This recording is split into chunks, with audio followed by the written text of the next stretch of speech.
इस दुनिया में माँ बेटे का बड़ा ही निर्मल नाता। पूत कपूत सुना है पर ना माता सुना कुमाता। आज माता का आशीर्वाद लेने के लिए खासकर रीमा सिन्हा जी ने अपने निवास पे कार्यक्रम रखा, अपनी माँ को श्रद्धांजलि अर्पित की और सभी साहित्यकार, पत्रकार और बुद्धिजीवियों को बुलाया और माँ के मर्तबे को, महत्व को और जिस तरह से हमारे देश में खासकर भारत में वृद्धाश्रम कम है, उसका कारण भी हमारे लोग हैं, हमारे भारत के लोग हैं कि अपने माँ बाप की आदर और सम्मान करते हैं। आइए हमारे बीच रीमा सिन्हा जी हैं। कैसे देखती हैं आज के कार्यक्रम को जो आपने आयोजित किया? मैं इसमें इस कार्यक्रम कोई भी कार्यक्रम की सफलता तभी होती है जब उसमें लोग आए।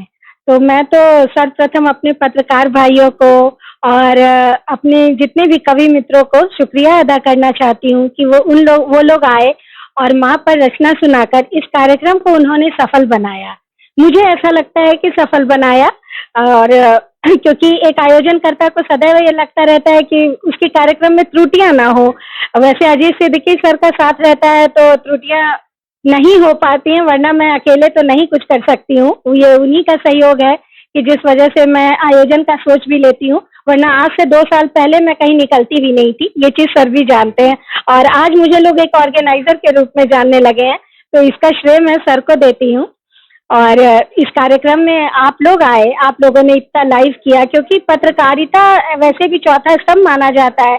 तो हमारे प्रोग्राम में साहित्यकार के साथ पत्रकार भी उतने ही जुड़े होते हैं और इस वजह से ये कार्यक्रम हाईलाइट ज्यादा होता है। मुझे मतलब ऐसा लगता है, क्योंकि सिर्फ कवि सम्मेलन कई जगह होते हैं, लेकिन शायद जितना फोकस्ड निहारिका साहित्य मंच और कंट्री ऑफ इंडिया को जितनी प्रसिद्धि मिलती है आप लोगों की वजह से, वो बाकी काव्य गोष्ठियों को नहीं मिल पाती है। माँ के सम्मान में आज जो आपने कार्यक्रम रखा, आपने साहित्यकारों को, कवियों को और जो है काफी जो है बुद्धिजीवियों को बुलाया। इसमें जो है आप कार्यक्रम की जो रूपरेखा थी कि सभी लोग, तो क्या सबने जो है माँ के ऊपर जो बोला उस पर आपकी क्या प्रतिक्रिया? जो सबने जो है कुछ, चाहे साहित्यकार हो, कवि हो, पत्रकार हो, सबने माँ के ऊपर कुछ ना कुछ कहा। जी, वाकई सबने माँ के ऊपर कहा और सबने जो भी कहा दिल से कहा। किसी ने कहा भी था कि इसमें छंद रहना चाहिए, अलंकार रहना चाहिए, लेकिन मुझे ऐसा लगता है कि कविता भावों से लिखी जाती है। जरूरी नहीं है कि मैं भी मोबाइल पे ही लिखती हूँ। तो यहाँ भी जितने भी लोगों ने कहा ना, सबने अपनी अपनी भावना प्रकट की और माँ से बढ़ के तो कुछ होता ही नहीं है, तो सबने अपने अनुसार बहुत अच्छे से कहा। एक मेरी सखी ने सासू माँ की भी बहुत तारीफ की, तो वाकई सासू माँ भी माँ होती हैं, माँ सामान है। बल्कि शायद जितना समय मैं अपनी माँ के साथ नहीं गुजारी, उससे ज्यादा मैं सासू माँ के साथ गुजारी हूँ, तो कहीं ना कहीं मैं उनसे भी बहुत ज्यादा अटैच्ड हूँ और बहुत अच्छा लगा। सबने अपने हिसाब से माँ के बारे में कहा, नारी शक्ति के बारे में कहा और सबकी भावना एक ही थी कि माँ जैसा कोई नहीं, माँ के कदमों में जन्नत है, माँ जैसा कोई नहीं। रीमा सिन्हा जी, आज जो है आपने अपनी माँ के खास जो है श्रद्धांजलि में प्रोग्राम रहा, इतने लोग आए, कैसा महसूस हुआ आपको? मैं पहले भी कह चुकी हूँ, मुझे बहुत अच्छा लगा, बहुत ही अच्छा लगा, क्योंकि मैंने सोचा था कि बस एक छोटी सी गोष्ठी मुझे रखनी है, लेकिन इसने धीरे धीरे एक भव्य रूप ले लिया और मुझे लग भी नहीं रहा था कि मैं घर में ये आयोजन कर रही हूँ, फिर आप सब महान लोग यहाँ पे पधारेंगे और इस कार्यक्रम को सफल बनाएंगे। तो ये बिल्कुल सही है कि माँ की ममता ऐसी होती है जो सबको खींच लाती है। ये माँ की श्रद्धांजलि के लिए प्रोग्राम रखा गया था, दूर दूर से लोग आए। देखिए, कानपुर से भी डॉक्टर मीरा कनौजिया दी आ गई और भी काफी लोग दूर दूर से भी आए।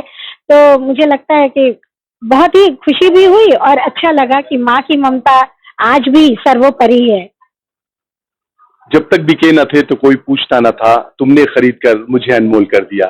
माँ माँ होती है। जिस तरह से आज रीमा सिन्हा जी ने अपनी माँ के जो है याद में श्रद्धांजलि सभा और एक सम्मान कार्यक्रम रखा, पत्रकार, साहित्यकार और बुद्धिजीवियों को बुलाया, ये एक बहुत बड़ा मैसेज जाता है समाज को कि आप अपने गुरुजन, अपने अभिभावक और अपने माता पिता का सम्मान करें और इस तरह की महफिल और सभाओं का आयोजन करें ताकि देश में माँ बाप के प्रति लोगों का सम्मान बरकरार रहे। मैं सैयद गुलाम हुसैन, लखनऊ से RSS टाइम्स के लिए।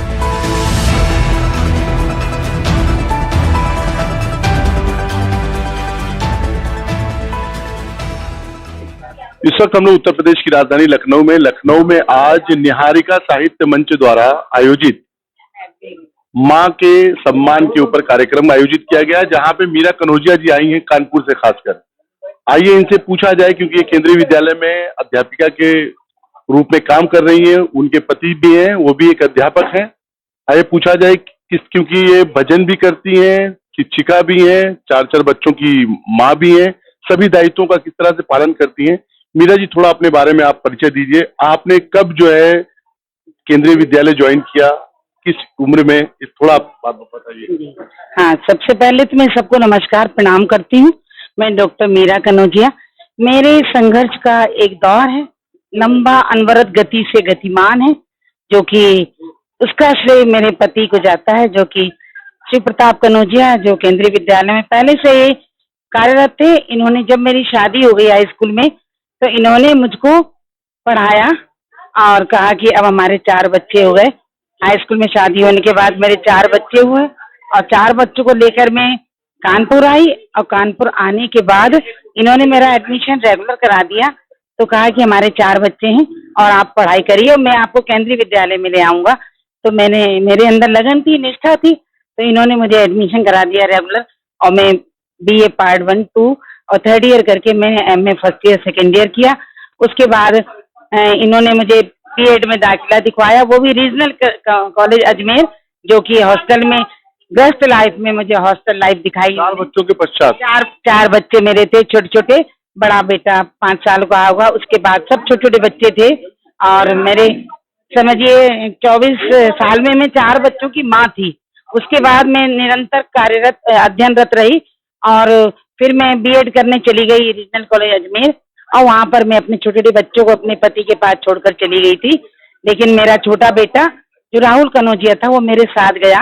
वहाँ पर मैंने 97 में ज्वाइन किया हिंदी, TGT हिंदी के पद पर डलहौजी केंद्रीय विद्यालय बकलो में, जहाँ की जम्मू रीजन में मेरा सिलेक्शन हुआ था। सिलेक्शन तो मेरे कई जगह हुए थे, लेकिन मैंने फर्स्ट मेरा अपॉइंटमेंट डलहौजी बकलो में हुआ था। उसके बाद 5 साल के बाद में निरंतर कार्य करती हुई मैं हार्ड स्टेशन पर थी, तो वहाँ से मेरा फिर ट्रांसफर हुआ स्पाउस केस पर केंद्रीय विद्यालय अरमापुर 1 में। और क्योंकि ये वहाँ पर थे और बच्चों को देख रहे थे, 3 बच्चों को, छोटा वाला मेरे साथ था, और मैं फिर वहाँ मैंने ज्वाइन किया अरमापुर नंबर 1 में। और उसके बाद मैंने फिर अरमापुर से मैंने म्यूचुअल ट्रांसफर लिया और केंद्रीय विद्यालय कैंट आई कानपुर में, और केंद्रीय विद्यालय कैंट से मैं केंद्रीय विद्यालय माती में रही। 10 साल का मेरा वहाँ पर समय पूरा हुआ, और उसके बाद में अरमापुर 2 कानपुर में कार्यरत हूँ। और मेरे हस्बैंड ने मेरा बहुत साथ दिया और बड़े ही संघर्षमय जीवन मैंने व्यतीत किया। लेकिन विडंबना यह है कि मेरे बच्चे अच्छी पोस्ट पर हैं। एक बेटा मेरा चीफ मैनेजर है, राहुल रविंद्र कनौजिया, और मेरी बिटिया जो है वो AGM के पद पर है, शिवानी कनौजिया, जो कि रीजन की हेड है पूरी। और एक बेटी मेरी शालिनी कनौजिया स्टेट में जो है प्राचार्य के पद पर है। मेरे दामाद भी प्राचार्य के पद पर है। एक दामाद मेरा इंजीनियर है और मेरी बहू भी है, मेरे दामाद भी हैं, सब कुछ है। लेकिन एक ऐसा ईश्वर ने मतलब जो, या तो पिछले कर्मों का कुछ ऐसा फल होगा, जो कि मेरा छोटा बेटा जो कि IIT से B.Tech M.Tech करके इंजीनियर बना था, और वो ईश्वर का कुछ ऐसा क्या था कि वो मेरा दिवंगत हो गया बेटा छोटा वाला, और यही ईश्वर को मंजूर था। तो उसको मैं अपने कार्यों में तल्लीन रह करके, मुझे गाने बजाने का शौक, कोऑर्डिनेशन का शौक, लेखन का शौक, और कई मंचों पर मैं एडमिन भी हूँ। और आदरणीय रीमा सिन्हा जी की मैं मंच की एडमिन भी हूँ, कार्यरत रहती हूँ हमेशा। और रीमा सिस्टर मुझे बहुत प्यार करती है अपनी बहन की तरह।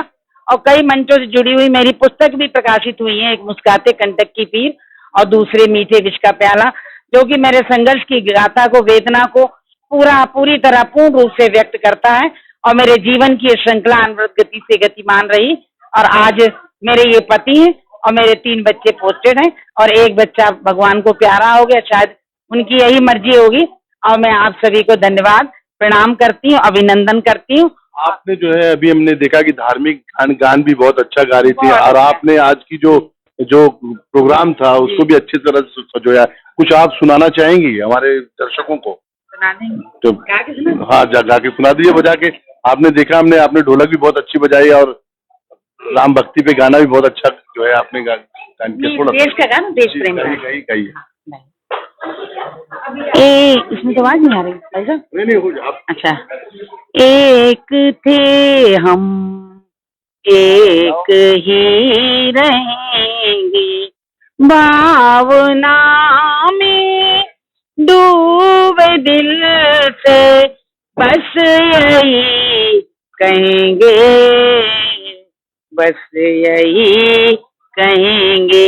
अलग हमारे जाति धर्म है, अलग हमारा देश, अलग हमारे जाति धर्म है, अलग हमारा देश, फिर भी हमारा जग से न्यारा एक ही भारत देश। वंदे मातरम, वंदे मातरम, वंदे मातरम, वंदे मातरम।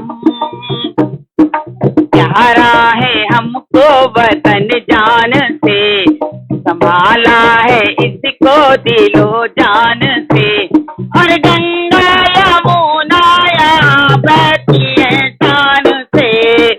एक थे हम, एक हैं हम, मिले गए संदेश, फिर भी हमारा जग से न्यारा एक ही भारत है। वंदे मातरम, वंदे मातरम। ईशा का देश है ये, मूसा का देश है ये, ईशा का देश है ये, मूसा का देश है ये, गौतम का देश है ये, नानक का देश है ये, गौतम का देश है ये, नानक का देश है ये। ये भूमि शूरों की है, ये भूमि वीरों की है, ये भूमि शूरों की है, ये भूमि वीरों की है। हीरे रांझों के जैसे यारों दिलदारों की है, हीरे रांझों के जैसे यारों दिलदारों की। माना किया अलंग रंग से आएंगे ठंडे, फिर भी हमारा जग से न्या एक ही भारत। वंदे मातरम, वंदे मातरम, वंदे मातरम। जय हिंद, जय भारत। कनौजिया जी, ऐसी पत्नी आपको मिली है, कैसा लग रहा है आपको? कैसा महसूस कर रहे हैं ऐसी पत्नी आपको मिली है? भाग है मेरा जो मुझे प्राप्त हुई है। ऐसा है कि पग पग पर जो पति को सहारा दे वही पत्नी होती है। खासकर जो है, चाहे राज्य सरकार हो चाहे केंद्र सरकार हो, विमेन एम्पावरमेंट की बात करती है, महिला सशक्तिकरण की। तो ऐसे में आपने एक महिला को सशक्त किया है, कैसे देखते? मैं तो बहुत खुश हूँ और सबको करना चाहिए इसी तरह से। हर व्यक्ति को अपनी पत्नी पर विश्वास करके उसको शक्तिशाली बनाना चाहिए, और जब पत्नी शक्तिशाली होगी तो स्वाभाविक है परिवार भी शक्तिशाली हो जाएगा। यही है। धन्यवाद। हमारे चैनल के साथ जुड़ने के लिए सब्सक्राइब करें और बेल नोटिफिकेशन दबाना ना भूलें।